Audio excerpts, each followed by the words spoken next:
임금이 계속해서 하락하는 놀라운 현상이 일본에서 나타나고 있습니다. 가난한 나라로 점점 전락하고 있다며 일본은 끝났다고 한탄한 일본 네티즌의 주장이 또다시 논쟁거리로 떠오르고 있습니다. 피커TV에서 자세한 내용 전해드리겠습니다. 통화의 과잉 발행 등 금융적인 이유로 물가 상승이 발생하는 경우도 있지만 기본적으로 물가라는 것은 경제 성장과 연동되어 있어서 경제가 확대되면 그에 따라 상승하게 됩니다.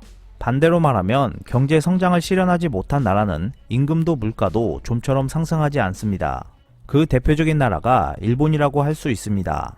냉정하게 말하면 극히 당연한 일이지만 일본의 경우 불경기와 전반적으로 물가 수준이 장기간 하락하는 디플레이션이 오래 지속된 탓에 일본인들의 경제에 대한 감각이 상당히 둔해지고 있습니다. 2019년 9월 24일 인터넷상에서는 일본의 이러한 사태를 상징하는 사건이 있었습니다. 당시 실수령액 15만엔이라는 키워드가 일본 트위터에서 화제가 되었습니다. 어떤 이는 죽지 않을 만큼 아슬아슬한 라인에 걸쳐있는 일자리가 일본에 만연하고 있다라는 충격적인 묘사를 해 한때 트위터 트렌드 랭킹에서 1위를 기록했습니다. 실수입 15만엔 이하의 사람이라며 자신의 월급이 박봉이라고 한탄한 네티즌은 40세 전후의 회사원으로 일본 기업에서 12년을 근무해 왔지만 여전히 실수령액은 14만엔 밖에 되지 않는다고 주장했습니다. 이어 그는 아무것도 사치할 수 없는 생활, 일본은 끝났죠 라고 적었습니다. 이 글은 많은 공감대가 전해져 트위터에서 화제가 되었지만 이러한 발언에 호리에몬이라는 사람이 일본이 끝난 것이 아니라 네가 끝났다라는 비판을 하면서 대논쟁이 펼쳐진 것입니다. 이렇게 일본은 끝났다라는 말은 네티즌들 사이에서 급속히 퍼져나갔습니다. 호리에몬의 발언에 대해서는 찬반 양론이 있었습니다. 하지만 여기서 흥미로운 것은 지금의 일본 사회가 호리에몬의 발언도 투고한 이의 발언도 모두 올바른 것이 되어버렸다는 점입니다. 호리에몬의 주장은 설명할 필요도 없이 소위 자기 책임론이라는 것이 될 것입니다. 투고자 같은 경우는 직책도 있었기 때문에 정규직이라고 간주하고 12년 근무하고도 실수령액이 14만엔이었다는 말이 맞다면 이는 상당히 저임금인 건 사실입니다.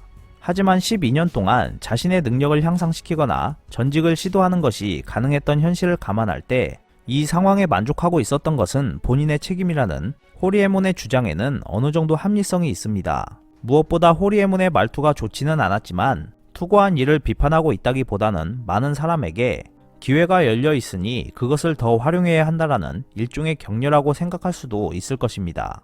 다만 기회가 넓어지고 있다고 해도 모두가 그것을 살릴 만한 능력을 갖춘 것은 아니다라는 주장과 조건이 나빠도 누군가 해야 할 일이 있다는 지적이 나오고 있는 것도 사실입니다.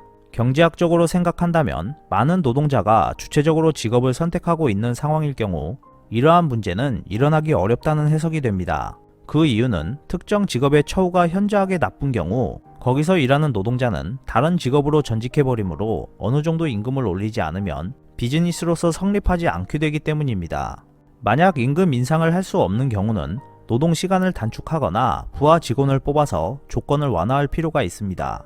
그 경우에는 임금이 싸도 편한 쪽을 선택한다고 하는 노동자가 모이게 됩니다. 결과적으로 누군가가 희생자가 되어 가혹한 노동을 하지 않으면 사회가 돌아가지 않는다라는 말은 성립하지 않게 됩니다. 의욕이 있는 노동자라면 옳은 임금을 사용해 자신의 능력을 향상시키기 위해 노력하고 그에 따라 경력을 쌓아갈 수 있을 것입니다. 그렇지만 이 이야기가 성립하기 위해서는 사회 전체가 풍부하고 일정 이상의 임금 수준이 유지되고 있어야 한다는 것이 절대 조건이 됩니다. 평균적인 임금 수준이 너무나 낮고 사회가 가난할 경우에는 본인의 뜻과 상관없이 노동 조건이 나쁜 일에 종사할 수밖에 없는 사람이 많아지는 것이 현실입니다. 지금 일본이 서서히 후자에 가까워지고 있는 것입니다. 일본의 노동자 임금은 다소 상하 변동이 있었지만 지난 20년간 거의 일관되게 지속적으로 하락했습니다. 가령 이번 투고자가 호리에몬이 지적한 것처럼 별로 노력을 하지 않고 현실에 만족하고 있는 인물이라고 가정한다면 일본에서 이런 노동자들은 박봉으로 어렵게 살아가게 됩니다. 그런데 미국이나 호주 등 다른 선진국이라면 노력을 하지 않는 사람도 급여의 절대치가 높기 때문에 생활 수준은 일본인보다 높아집니다. 만일 그를 게시한 자가 미국이나 다른 선진국에서 태어났다면 지금의 상황은 아니었을지도 모릅니다. 같은 조건의 인물이 일본에서 생활하면 궁핍한 생활을 강요당할 수 있다는 점에 대해서 일본은 끝났다라고 하는 투고자의 주장에도 일리가 있게 됩니다. 결국 일련의 논쟁이라는 것은 일본을 선진국과 같은 수준 혹은 이에 가까운 수준으로 간주할 것인가 아닌가로 집약됩니다. 일본을 풍요로운 선진국으로 간주했다면 끝났다고 투고한 자의 주장은 옳은 것이고, 일본을 선진국으로 간주하지 않았다면 호리에몬이 더 옳다고 할 수 있을 것입니다. 일본은 제조하는 나라이며 수출 산업이 경제를 지지해주고 있다라고 생각하는 사람도 많을 것입니다. 하지만 이것은 이미 과거의 이야기로 단순한 이미지에 지나지 않습니다. 그 나라가 물건을 만드는 나라인지 그렇지 않은지는 무역 수지 동향을 보면 쉽게 알 수 있습니다. 재무부가 발표한 2019년 일본의 무역 수지는 2년 연속 적자였습니다. 미중 무역 전쟁의 영향으로 수출액이 전년 대비 5.6% 마이너스를 기록하면서 크게 발목을 잡았지만, 무역 수지의 동향을 좀 더 긴 기간으로 보면 일본은 더 이상 무역 흑자를 내는 나라가 아니라는 사실을 잘 알 수 있습니다. 일본은 전쟁 이후 거의 일관되게 무역 흑자를 기록하고 있었습니다. 특히 1980년대 이후에는 매년 10조에서 15조엔의 흑자를 기록했습니다. 그러나 2000년대 중반부터 흑자가 줄어들었고, 2005년에는 무역 흑자와 해외 투자에서 얻는 투자 수익인 소득 수지가 역전되었습니다. 즉 일본은 이 무렵을 경계로 이미 수출이 아닌 투자로 돈을 버는 나라가 되었다고 해석할 수 있습니다. 현재 일본의 GDP 대비 수출 비중은 18.3%로 1960년 이후 쉬지 않고 상승하며 40%대를 상회하는 한국의 수출 비중과 비교하면 상당히 낮은 수준입니다. 그러나 일본에서는 아직도 수출 대국임을 전제로 한 논의가 많고, 정부의 지원책도 수출 기업을 대상으로 한 것이 적지 않습니다.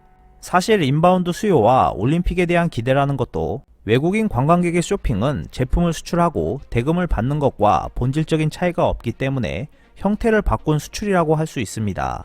아베 정권이 중국으로부터의 인바운드를 성장 전략의 핵심으로 규정했던 것도 외국인에게 물건을 팔지 않으면 경제가 성장하지 않는다는 기존의 가치관이 큰 영향을 주고 있기 때문입니다. 하지만 이번 CL9 감염증 충격에서 인바운드 수요에 지나치게 의존해온 일본 경제의 취약성이 한꺼번에 드러나 버렸습니다. 아무리 일본이 2018년 기준 소득 수지를 20조엔 올렸다고 해도 그 불로소득이 언제까지 일본을 편하게 해줄지 장담할 수는 없습니다. 금융소득으로 인한 편한 현실에 안주하며 경제 성장을 실현하지 못하고 있는 일본은 네티즌의 말처럼 끝나가고 있을지도 모릅니다. 경쟁이 치열한 수출 시장에서 살아남고 있는 한국 경제가 일본 경제를 따라잡을 날도 머지않아 보입니다. 오늘 준비한 소식은 여기까지입니다. 끝까지 시청해주셔서 감사합니다. 여러분의 좋아요와 구독은 영상 제작에 큰 힘이 됩니다. 앞으로도 피커TV에 많은 관심 부탁드리겠습니다. 오늘도 즐겁고 멋진 하루 보내세요. 다음 영상에서 뵙겠습니다.